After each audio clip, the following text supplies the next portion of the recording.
Welcome back to the Energized Show. Barry, how are you doing? Ross, I'm doing great today. How are you, man? Man, doing unreal. If you are new to this Energized podcast, Welcome. and if you're a returning Energized listener, Welcome back. If you're new to the Energized Show, make sure to hit the subscribe button. Give us a like as well if you're enjoying the MMA shows. And stay energized. stay Energized, bud. Yeah, okay. Everyone knows last week, Conor McGregor made a return to the screens and he did a one-on-one interview with Ariel Helwani. It went on for like 40 minutes. Yeah, how good was Ariel like teasing that he had the interview? Like, how much was he dying to get out there? He was like, guess what I have? Yeah. Very Ariel. Yeah. I must say, like, without getting too much into the start, but I thought it was a bit of a strange interview the way, like, Conor McGregor had this, like, fake Dublin background in the background behind him. Yeah. The Dublin skyline, and then just... Oh, no. Conor McGregor didn't seem as relaxed and confident as he normally was. I didn't think so. Anyway, he was doing a lot of stuttering. Yeah. It was... Yeah, like this is what the show is going to be about. We're going to be recapping Conor McGregor. But if you're like watching this and you haven't seen it, make sure to check that out first and then come back and watch this. But yeah, it was very strange. He did get into depth about certain things, and we're obviously going to cover it today. So yeah, as you said, Ariel did a Teaser, a little teaser. A few teasers, and then he actually eventually put it out. But he'd already taken the best bits, and then when you're watching the full 40-minute thing, it's a bit like... Yeah, we already told, like, the 5 moments that you were going to watch the whole video for. Yeah. But, Ross, what did you make of it? Like, because this did break the internet again. It's what he basically hasn't won a fight in 3 years, and this came back. I think we need to start off with the apology. That was the whole reason he came on the show. If you've been living under a rock, Conor McGregor like punched an old man in a pub because he wouldn't drink his whiskey, and the video went viral around the world. Yeah. I'm sure it has hundreds of millions of views now at this stage. Dana White was like, in Ireland, they're punching each other all the time in Ireland. If I had to talk about every time somebody got punched in the face in Ireland, it wouldn't matter. Whatever he was saying. Watching with Dana White impression. It sounded more Australian there, man. All right, I'll have to work on it. Yeah. But like Dana White came out and Joe Rogan was like on his show being like, the culture over in Ireland's so mad. Like, you know, these guys just punching each other all the time. It's like, it's not really how it works. Yeah. It's the same as everywhere else, really. Yeah. I just thought, look, it's never, there's no excuse about it. Like, you shouldn't be punching anyone in the pub for no reason, especially when you offer them a drink and say no. Yeah. It's actually like making your night cheaper. Yeah. This actually happened a while ago. It happened in like April, didn't it? It did, yeah. So I actually think this was during the day as well. Yeah. Look, Conor McGregor walks in with a bottle of whiskey in hand. Well, in fairness, I've never seen this in a pub where you walk into the pub with your own bottle of whiskey and then you're like, "Here, bartender, get the glasses," and they get the glasses and you start pouring your own drinks. Like, imagine me walking in with like a bottle of vodka into the pub and being like, Or Mr. Dutch Gold walking in with a few cans. Yeah, like you can't get away with it anywhere. But the person behind the bar was probably like, "Oh my god, it's Conor McGregor!" And like before they even noticed, they were like, "Give him what he wants." Yeah, I think it was actually a girl. Yeah, I think it was a girl behind the bar because she was like, "Oh my god." Yeah, she was free. Although I wasn't too sure who gave all the glass out. I was like, oh, maybe some lad was just like, "Fuck Conor McGregor, give him what he wants." Yeah. Point the Guinness on me. It was such like an old man pub as well, wasn't it? Oh, it was, yeah. Yeah. And next thing you know, I was sort of watching the video and knew what was going to happen, but he actually didn't punch the fella. I was actually expecting him to punch, and then he sort of reached across and like sort of punched him. Your man seemed fairly unfazed, but again, Conor came out. He apologized. He said like he's let his family down, his mom down, his kids down, his team, his coach. He went like on almost ramble about it, and he says he's made amends with the fella he's punched. So yeah. Whether he has or not, I don't know. Apparently, your man's going to take him to court. There'll definitely be some legal action over that at some stage. Yeah, your man's obviously going to want some money for that. I'm sure he got paid off 100%. Anyway. A question for you, Barry. How much would you take a left hand off Conor McGregor for? How much did Jose Aldo get? At least $1 million. Yeah, I was just thinking, how much money do you think he's going to get for that? Like, I think $100,000 probably enough to like right away. Yeah. I mean, but you know what? I think Conor McGregor did what his management advised him to. No one's heard from Conor McGregor in a very long time. Yeah, that's the problem. The greatest way to get rid of publicity will be if you actually booked a fight. Because then everyone would like, don't mind the alpha, like, Conor McGregor's going to fight so and so. You know what I mean? Do you remember something like this happened before, and that he said he was going to retire? Yeah. It was just, remember, and then like the stuff in Miami happened. They covered so many things during that interview. He's basically saying that like he gets people get to him. He's immature enough that like people can roil him, and realistically, some 50-year-old man in the pub should not be able to roil you. You know what I mean? He was like sitting on the bar still. I know, that's the thing. Like, I mean, obviously Conor has helped so many people, like just through winning, from like doing podcasts to like selling merchandise to like the UFC. The UFC, it is what it is thanks to him. But like, it's gone to the stage now where we've actually defended him so many times that it's actually just getting boring singing the same song.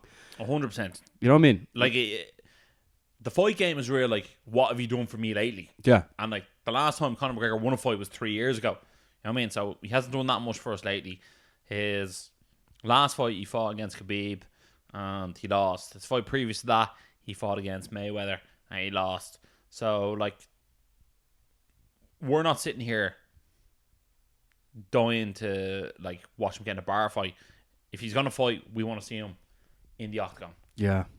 On pay-per-view. On pay-per-view. In Crow Park. That's what we want to see. Not well, yeah, I'd rather see in Crow Park, but chances of that are a lot less. Yeah, I know. That's never gonna happen now because of that video. Never. But that like broke the internet last week. Myself and Ross, like, we obviously sat down and talked about it, and we were just like, here, look, you can't just keep defending something like this. I mean, Conor, back in the day when he was fighting, going around with representing the Ireland flag, it basically, and then brought so many fighters through into the UFC. Now it's just like, what did you sort of make of Ariel sort of comparing him to Mike Tyson? Yeah, that's what I was. Do you know what? Thankfully you brought it up, because I was sort of like, you have to look at these certain other people that have come, like paved the way and like made the mistakes. Yeah. Mike Tyson, for instance, like just doing that, losing basically all of his money, getting sent to jail, come back out now. But people are still wearing Mike Tyson t-shirts and stuff. You know what I mean? Like, people like still idolize Mike Tyson. Look at John Jones, his situation, going in like failing drugs tests, crashing into pregnant women, and now he's back, and people are sort of like, they're like, here, look, as long as you're back doing what you're meant to be doing, entertaining us, like, we'll just forget about that sort of stuff. Like, I don't think people are going to be forever against Conor. No. But it used to be like 90% fans, 10% haters. Now it's just like, people are sort of like 50-50 on him now. They're like, here, man, stop getting into the trouble. In a weird way, we absolutely love sport, and I'm sure whoever's watching this also loves sport. But like, as sports fans, you'll actually gravely overlook someone's like personal discretions as long as they achieve greatness. Like, you look at someone like John Jones, and like, he crashed on a pregnant lady and then like ran away from the scene of the crime. He's probably high at the time as well. Like, the family probably loads of drug paraphernalia at the car or in the car. And it's really like, that wasn't his. I hate to admit it, and as like terrible as in, like, if like that was my girlfriend and he did that, I'd hate him forever. But like, I don't know that person, therefore I'm just like, can't wait to see John Jones high again. You know what I mean? It's terrible to say, but like, that's the truth. You know what I mean? Yeah. Like, people have very short memories. You know what I mean? Yeah, I know. And I think that's probably Conor McGregor's problem at the time, or at the moment. Brendan Schaub came out this week and said, fans like Nate Diaz more than like Conor McGregor. But of course they do, because Nate Diaz fought last weekend. Yeah. You know what I mean? So, you know, everyone likes what they've recently seen. Yeah, I know. It's a bit like if I was driving around in a 2017 Ferrari and then Barry bought a 2019 Lamborghini, people are like, oh, Jesus, Barry's car is much better looking. You know what I mean? It's like, oh, I don't know, is Ross's car that nice anymore? Who knows? You know what I mean? Yeah. And that's just the way it is. And it's all like, sorry, what have you done for me lately? And it looks like Conor is looking to get back in before the end of the year, isn't it? Yeah. That's what he said. He was naming a few opponents. He sort of named nearly the whole roster. Yeah, he rallied off the names, didn't he? Whose names really stood out for you, Ross? Well, he sort of almost said he wasn't going to fight Nate Diaz next, didn't he? Which I thought was a bit strange. He was like, that fight's always there. It doesn't really matter. He really wants the rematch with Khabib, so he says, or Poirier if he wins.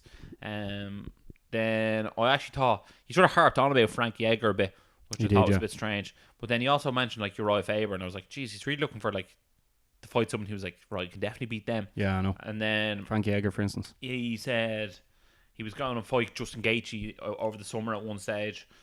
Then Tony Ferguson, but like, he said that they were under the same management, so he wasn't too sure about that. I think Tony left out management though. Oh, did he? Pardon. And then there was also Jose Aldo as well. So like, and Jorge Masvidal, he was like, I'll even fight him. He was like, I don't care what size he is. So like, he named 7 opponents, I think it was. Yeah.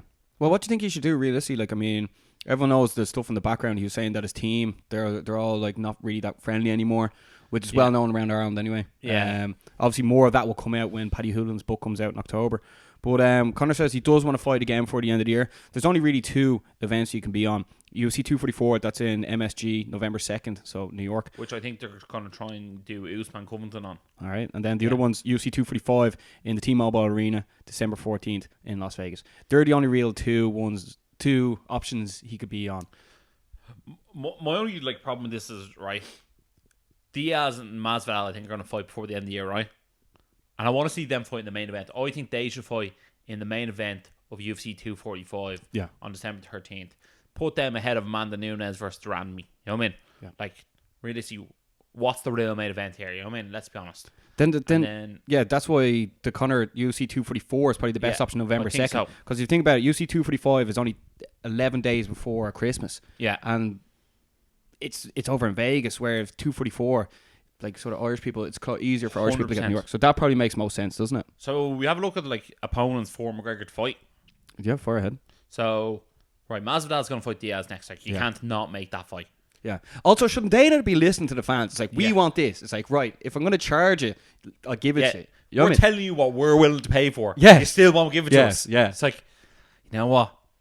Curtis Blades versus Stipe. Curtis Blades versus Olianuk. It's like, thanks, man. That's exactly the main event we're looking for. It's like, no, thank you. Yeah, so... But, look. So we have Justin Gaethje fighting Donald Cerrone, right? I wouldn't rule that out, because that's in, like, about 3 weeks' time, I think, isn't it? Like, realistically, one of those would, like, willing to do that turnaround fight McGregor. You know what I mean? Yeah. The winner of that's an option. Yeah, that's on September 14th. I feel like Anthony Pettis after losing could still be an option. An Aldo rematch or Frankie Edgar. I feel like they're the options you have. Realistically, the way he sort of harped on about Frankie Edgar, I think that could be an option. Yeah. Or maybe even Roy Faber, but I don't see Faber being like, I'll fight you at 155 pounds. Well, like, obviously Faber would, but I don't think the fans are going to like take that fight seriously at 155 pounds. I think the Frankie Edgar one is probably the best option. But like, it's going to look strange. The height difference, people are going to be like, he's coming back and he's fighting this small guy. Whereas like Frankie Edgar's former lightweight champion as well.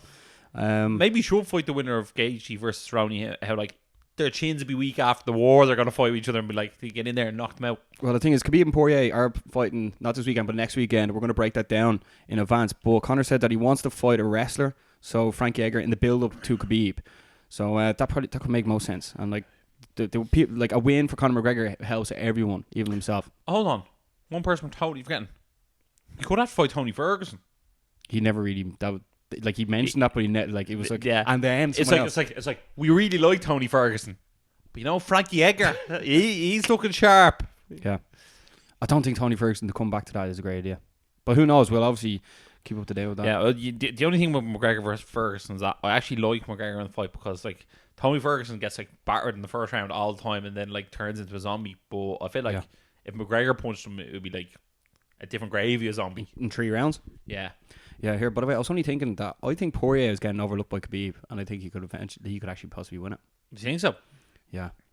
I was sort of thinking that. I was like, Poirier's looked really, really good in the last fights. He looked so good against Holloway. That's another fight you could do, Holloway. But like, Holloway has to fight someone. Yeah. I don't know if the Holloway thing's going to happen, I think he's going to have to fight Volkanovski, isn't he?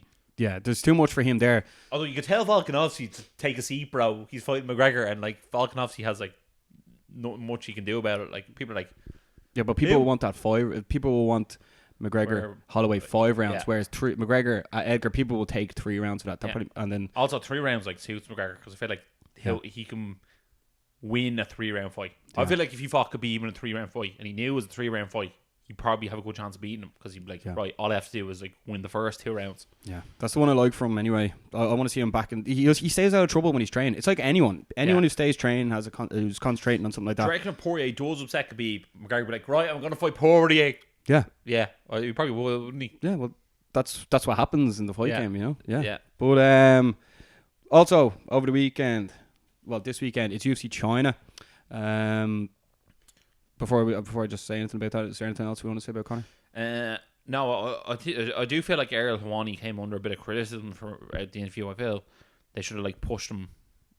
They felt that Ariel should have pushed him a bit harder and asked more pressing questions. But at the end of the day, it's the first interview I've seen Conor McGregor do in a year that wasn't with Tony Robbins, and you're a bit like, geez, I better not sour the grapes here because I haven't had him back. Although one thing I did find interesting that Conor McGregor kept saying, no one's asked me to do an interview for ages. What do you make of that? For some reason, I don't believe that. I say he has just so many messages on his phone that it's impossible to get back to anyone. I think he needs to re-give his phone number to Ariel, who he can text him himself. Yeah, he needs to get back in the good books, and hopefully he does soon anyway. Yeah. But this weekend is UFC China. Jessica Andrade, the champion, is taking on Zhang Wei Li for the women's strawweight title. Ross, you really sounded like you were reading that off the screen, but I was, man. Reading out these Asian names are very hard. Lee. Yeah. Look, Lee is actually very, very impressive. She beat Tisha Torres in her last fight. She did. I wasn't actually expecting that. It was actually a tight enough decision, but you know who's outrageously impressive? Jessica Andrade. Yeah, beating Tug Rose. She's beaten Tug Rose, Karolina Kolkovic, and she's beaten Claudia Gadelha. The Mike Tyson of the strawweight division. And I think she beat... Not Tisha Torres. She beat Tisha Torres. She beat a few of the top contenders in a row, and she's been very decisive in doing it. She is an absolute bull, and I expect her to get the job done here. After watching Wei Ling versus Tisha Torres, I think Andrade has the advantage here. Yeah, same also, here. Ezekiel Dos Santos, who's riding a 7-fight win streak, is fighting in the co-main event against Li Jiang, I think it is. He was also part of Paradigm Sports. Li Jiang, yeah. So that should be a good one as well. Yeah, so typical UFC, just top 2 fights are the ones to watch out for. Very UFC. It is very UFC. Okay, over the weekend it was Bellator 225. A couple of people won. So Ricky Bandejas won. Our mate Austin Vanderford won, and then Nick Newell won as well. Nick Newell, yeah. That was, and one of the Gracies won as well. The funny thing about Bellator, not funny thing, the great thing about Bellator 225, you should go back and watch some of the fights because every single fight ended up in a finish. Yeah. So, well done, Bellator. Yeah. You always say that about Bellator. You're always like, the finishes are always better. Yeah. Undefeated Yaroslav Amosov won as well by submission, and Matt Mitrione lost in the main event against Sergei Kharitonov. Has he found his gum shield there? Supposedly not. He has supposedly not. Also over the weekend, John O'Carroll won over Mexico. Massive shout out to him. He's one of our good mates. Yeah. And then so as we said, UFC's on this weekend, and then Lomachenko is taking on Campbell this weekend as well. Yeah. How much is Lomachenko going to win? I was getting a 1 to Lomachenko. Oh, he's the GOAT, man. He is. He's unbelievable, isn't he? Yeah. But we just thought this week, we just mentioned that. And then also there's going to be an event on in Cork in February. It's called FightCon. Right now it's been announced that Ben Askren's going to be at it. Myself and Ross are meant to be going to it as well. I think we're supposed to be doing a live podcast at it. Something else, I'm not actually 100% sure. We're still in discussions about it, but the 2 lads who are running it seem to be very nice. Hopefully they'll look after us. So, lads, thanks for inviting us. Yeah, this could be a big one for us. That's going to be in February. And in the build-up to it, we'll obviously be letting you know more stuff about it. We'll be hyping it up. We will be. But that's all we wanted to really say. We just wanted to touch on the Conor McGregor thing. Obviously, there's not more, there was no other massive MMA news bar this. Yeah, no, there wasn't. But sure, look, once Conor McGregor does a 45-minute interview once a week, we'll be good for content. So make sure to tune in next week as well, because we will be doing a breakdown of UFC 242. It's going to be Khabib against Poirier, and we'll go into all that sort of stuff. And who knows what else could happen during the week as well. Excellent. So guys, thank a million. Like, subscribe, comment, and as always, stay energized. Stay energized.